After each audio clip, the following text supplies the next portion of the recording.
Hello guys, travel വേൾഡിന്റെ പുതിയ വീഡിയോയിലേക്ക് ഏവർക്കും സ്വാഗതം. കൂട്ടുകാരെ, നിങ്ങൾ ഈ ചാനൽ ആരും സബ്സ്ക്രൈബ് ചെയ്തിട്ടില്ലെങ്കിൽ ദയവായി സബ്സ്ക്രൈബ് ചെയ്യുക, കമന്റുകൾ തരിക, ലൈക്ക് ചെയ്യുക, ബെൽ ബട്ടൺ അമർത്തുക. അപ്പോൾ ഇന്നത്തെ പരിപാടി Kerala special home made crispy and tasty Jack fruit chips ആണ്. അത് നമുക്ക് എങ്ങനെ മേക്ക് ചെയ്യുമെന്ന് നമുക്ക് നോക്കാം. നമ്മൾ മലയാളികൾക്ക് ഏറ്റവും ഇഷ്ടമായ ഒരു സ്നാക്സ് ആണ് ചക്ക വറുത്തത്. നമ്മുടെ നാട്ടുമ്പുറങ്ങളിൽ സുലഭമായി കാണുന്ന ചക്ക ചെറിയ കഷ്ണങ്ങളാക്കി മുറിച്ച് അതിൽ നിന്ന് ചക്ക ചുളകളെടുത്ത് ചവണിങ്ങ നീക്കി വൃത്തിയാക്കി എടുക്കുക. നമ്മുടെ വീഡിയോ കാണിച്ചതുപോലെ ചവണിങ്ങ എല്ലാം നീക്കി കളഞ്ഞ് കണ്ടോ, ഇതിൽ നിന്ന് ചവണിങ്ങ എല്ലാം നീക്കി കളഞ്ഞ് വൃത്തിയാക്കി ഇതുപോലെ അരിഞ്ഞെടുക്കണം കേട്ടോ. ചെറിയ കഷ്ണങ്ങളാക്കി കനം കുറച്ച് ആണ് നമ്മൾ അരിഞ്ഞെടുക്കേണ്ടത്. നമ്മൾ ചീനച്ചട്ടിയിലാട്ടോ ഉണ്ടാക്കുന്നത്. ഇതുപോലെ ചീനച്ചട്ടിയിൽ ആർസിഎമ്മിൻ്റെ ഓയിൽ വെച്ച് എണ്ണ തിളയ്ക്കാനായിട്ട് വെച്ചിട്ടുണ്ട്.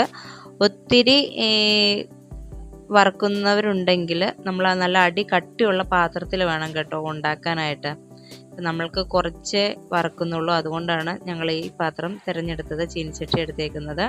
പിന്നെ നമ്മുടെ ചക്ക നന്നായിട്ട് വെന്ത് വരുമ്പോൾ ചെറിയൊരു ഉപ്പും ഒരു മഞ്ഞ കളറും വരാനായിട്ടാണ് മഞ്ഞൾപ്പൊടിയും അതുപോലെ തന്നെ അതിനകത്ത് ഉപ്പും കൂടി ചേർത്ത് നന്നായിട്ട് മിക്സ് ചെയ്തിട്ട് മാറ്റി വെച്ചിട്ടുണ്ട്.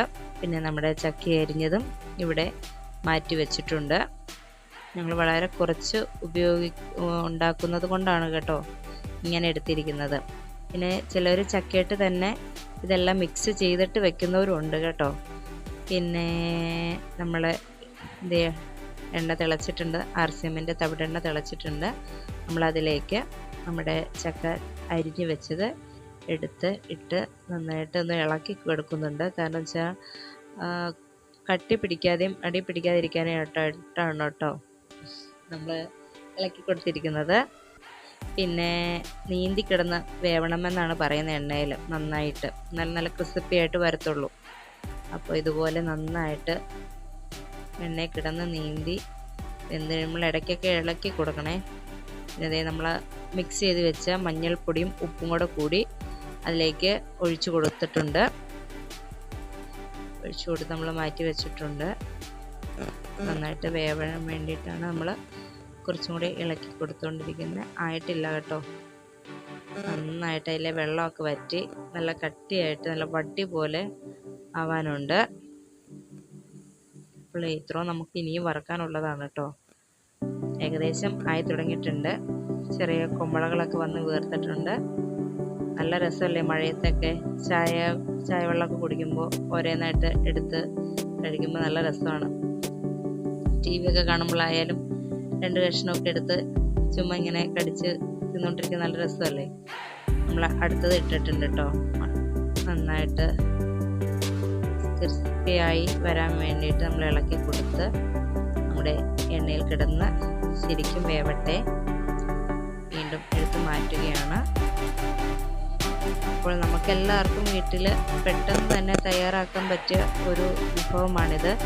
നമ്മൾക്ക് ഇത് കിട്ടുമ്പോൾ തന്നെ നമ്മളത് അരിഞ്ഞ് ഇതുപോലെ ഉണ്ടാക്കി വെക്കുവാണെങ്കിൽ മഴക്കാലത്തൊക്കെ നമ്മൾക്കിത് ഉപയോഗിക്കാം. ചായ വെള്ളമൊക്കെ കുടിക്കുമ്പോൾ 2 കഷ്ണമൊക്കെ എടുത്ത് തിന്നാൻ അടിപൊളിയാണ്. പിന്നെ ഇടുമ്പോൾ ടിഷ്യൂ പേപ്പറിൽ ഇടുക കേട്ടോ. അപ്പോൾ കണ്ടോ ഓയിൽ അടിയിട്ട് വലിയുന്ന കണ്ടോ. അധികം ഓയിലില്ല, എന്നാലും ഉള്ള ഓയിൽ നമുക്കതിനകത്തോട്ട് വലിഞ്ഞ് ടിന്നിനകത്ത് അടച്ചു വയ്ക്കുമ്പോൾ നല്ല രസമായിരിക്കും. അപ്പോൾ നിങ്ങളും ഇതുപോലെ കിട്ടുമ്പോൾ ഇങ്ങനെ ഒന്ന് ചെയ്ത് നോക്കട്ടോ. ഇപ്പോൾ കുട്ടികൾക്കായാലും നമുക്ക് കൊടുക്കാൻ കഴിയും. നമ്മുടെ വീട്ടിൽ തന്നെ ഉണ്ടാക്കുന്ന പ്രോഡക്റ്റ് ആകുമ്പോൾ നമുക്ക് നല്ല ധൈര്യത്തോടു കൂടി വേണമെങ്കിൽ കൊടുക്കാം. അപ്പോൾ നമുക്ക് കടയിൽ നിന്നൊക്കെ മേടിക്കുമ്പോൾ എങ്ങനത്തെ ഓയിൽ ഉണ്ടാക്കിയെന്ന് നമുക്ക് അറിയത്തില്ലല്ലോ. അപ്പോൾ ഞങ്ങളുടെ ചാനൽ സബ്സ്ക്രൈബ് ചെയ്ത് ഞങ്ങളെ സപ്പോർട്ട് ചെയ്യുക, ഞങ്ങളുടെ വീഡിയോയ്ക്ക് ലൈക്ക് ചെയ്യുക, കമൻറ്റ് ചെയ്യുക. അപ്പോൾ എല്ലാവർക്കും നല്ലത് വരട്ടെ എന്ന് മാത്രം പ്രാർത്ഥിച്ചുകൊണ്ട് അടുത്ത വീഡിയോയിൽ കാണാം. ബൈ.